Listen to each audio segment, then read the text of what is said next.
মা বোন যারা আছেন তাদের আইডল রাসূলুল্লাহ সাল্লাল্লাহু আলাইহি ওয়াসাল্লামের সহধর্মিণী আম্মা জান খাদিজাতুল কুবরা রাদিয়াল্লাহু তাআলা আনহা। ওনার জীবনীতে আপনারা দেখেন খাদিজাতুল কুবরা রাদিয়াল্লাহু তাআলা আনহা উনি দানশীল ছিলেন নাকি কৃপণ ছিলেন? আপনারা বলেন তো, হযরতে খাদিজাতুল কুবরা কেমন ছিলেন, দানশীল না কৃপণ? জোরে বলতে হবে, কৃপণ না দানশীল? অবশ্যই দানশীল। কি পরিমাণ দানশীল তিনি ছিলেন? হাদিস শরীফের মধ্যে আসছে রাসূলুল্লাহ সাল্লাল্লাহু আলাইহি ওয়াসাল্লামের সঙ্গে যখন তার বিবাহ হয়েছে তখন মক্কার তিনি সম্ভ্রান্ত একটি পরিবারের মেয়ে ছিলেন এবং মক্কা নগরীর যতজন ধনী ব্যবসায়ী ছিল তাদের মধ্যে হযরতে খাদিজাতুল কুবরা ছিলেন অন্যতম একজন ধনী ব্যবসায়ী। উনি যখন বিশ্ব নবীজিকে বিবাহ করবেন, অন্যান্য তার বান্ধবীরা এসে বলল যে, হে খাদিজাতুল কুবরা, আপনার স্বামী মুহাম্মদ বিন আব্দুল্লাহ আর আপনার বিবাহ বন্ধনে আমরা সকলেই খুশি, কিন্তু আপনি এবং আপনার স্বামী অর্থাৎ বিবাহের ক্ষেত্রে তো উপযুক্ত একটা বিষয় আছে।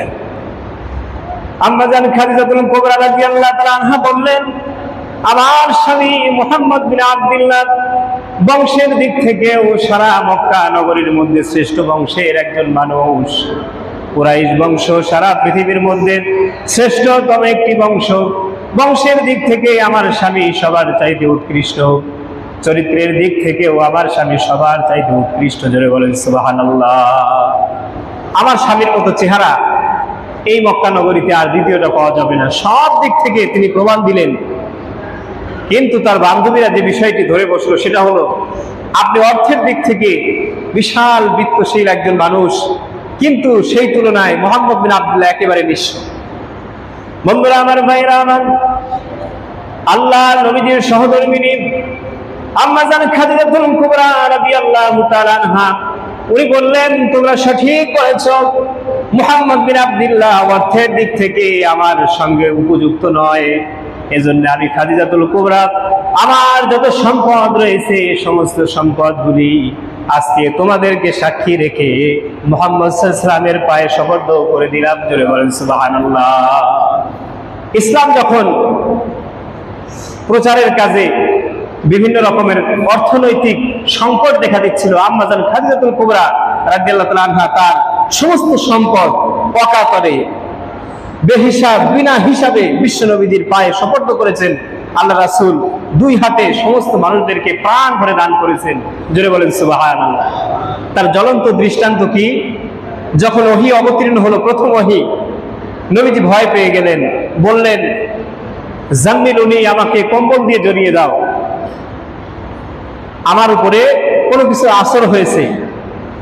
তখন আম্মা জান খাদিজাতুল কুবরা সহধর্মিণী কিছু সার্টিফিকেট দিয়েছিলেন বিশ্ব নবীজিকে। তার মধ্যে অন্যতম তিনি বলেছিলেন, আপনাকে কোনো জিন ভূতে আসর করতে পারে না, কারণ আপনি অসহায় মানুষদেরকে সহযোগিতা করেন, বিপদগ্রস্ত মানুষদের পাশে গিয়ে দাঁড়ান, আপনি বিধবাকে তার প্রয়োজনীয় জিনিস, তার বাজারটা করে দেন, তার প্রয়োজনীয় জিনিস তাকে ক্রয় করে দেন, সমাজের ভালো ভালো কাজগুলি আপনি করেন, আপনার উপরে তো কোনো শয়তান ভর করতে পারে না। সুতরাং আপনি যেটা পেয়েছেন সেটা আল্লাহ পাক রব্বুল আলামিনের পক্ষ থেকেই পেয়েছেন। সুবহানাল্লাহ।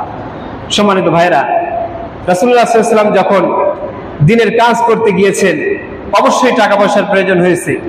রাসূল সাল্লাল্লাহু আলাইহি ওয়াসাল্লাম অকাতরে খরচ করেছেন। সম্পদ কার?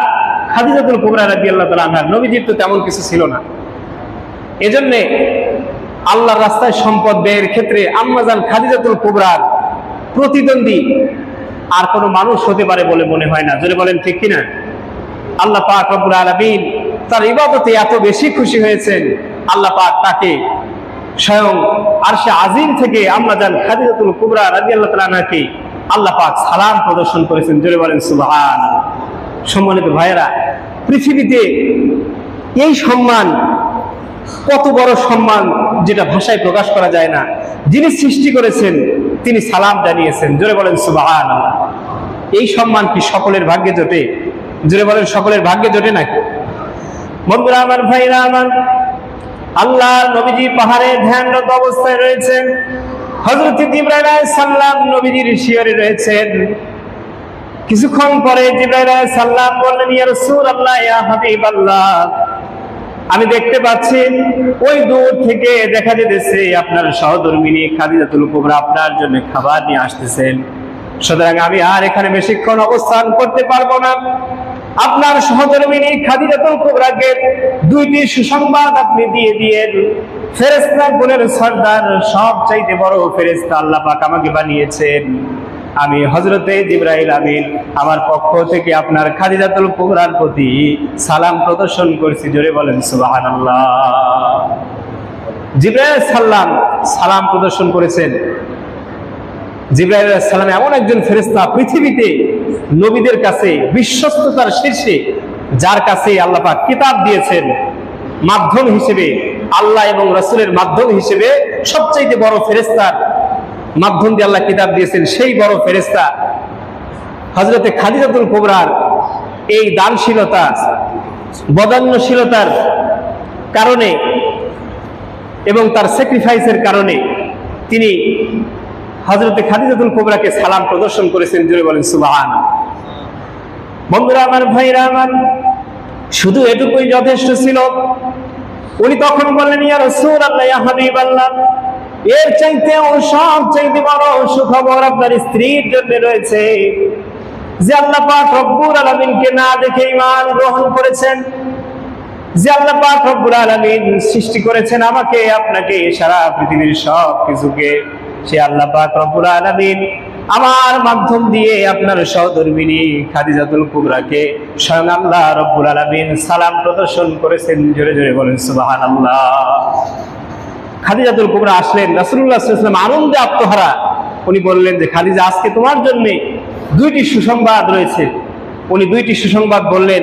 ফেরেশতাকুলের সর্দার জিবরাইল আমিন তোমাকে সালাম দিয়েছেন, স্বয়ং আল্লাহ পাক রব্বুল আলামিন সালাম দিয়েছেন। হযরতে খাদিজাতুল কুবরা রাদিয়াল্লাহু তাআলা আনহা কেঁদে ফেললেন যে, জিবরাইল আলাইহিস সালামের সালামের জবাব না হয় দিলাম, কিন্তু আল্লাহ পাক রব্বুল আলামিনের সালামের জবাবটা কোন ভাষায় দিতে হয় এই ভাষাই তো আমার জানা নাই। জোরে বলেন সুবহানাল্লাহ। সম্মানিত ভাইয়েরা, কি কারণে দিয়েছেন? অবশ্যই তার দানশীলতা, ইসলামের প্রতি তার ব্যয়, তার খরচ, অকাতরে দান। সর্বশেষ তিনি মৃত্যুবরণ করেছেন। এত ধনী মানুষ ইসলামের জন্য দিতে দিতে দিতে দিতে গাছের পাতা খেয়ে মৃত্যুবরণ করেছেন। মৃত্যুর সময় গাছের পাতা কিভাবে খেয়েছেন? শিবে আবু তালেবের মধ্যে কাফেরেরা তাদেরকে গৃহবন্দী করে ফেলে, জেলখানার মধ্যে আটকিয়ে দেয়।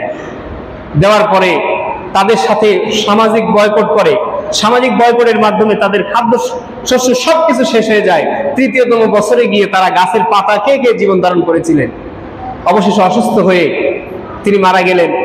মৃত্যুর আগ মুহূর্তে তিনি স্বামীকে তিনটি ওসিয়ত করলেন, ইয়া রাসূলুল্লাহ, আমার জীবনে তেমন ভালো কোনো কাজ নাই, আমি আপনার কাছে তিনটি জিনিস চাই।